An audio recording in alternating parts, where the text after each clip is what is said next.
গাছে একাধিক কলা হয়েছে, জানি না কলাগুলো পাকতে আরম্ভ করেছে। খুব সুন্দর, এইভাবেই চাষ করা হয়েছে, যার জন্যে দেখো এখানে একটা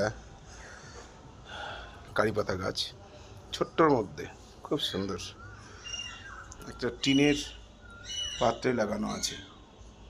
এই দেখো টিনের পাত্রটা, আর এখানে একাধিক কলা হয়েছে, পাকতে আরম্ভ করে দিয়েছে। কলাটা দেখলে বুঝতে পারছো, এই যে এইমাত্র পেরে আনলাম, একদম পাকতে শুরু করেছে। এদিকে আমাদের বৌমা নাতি নাতনি নেই, কখন যে আসবে।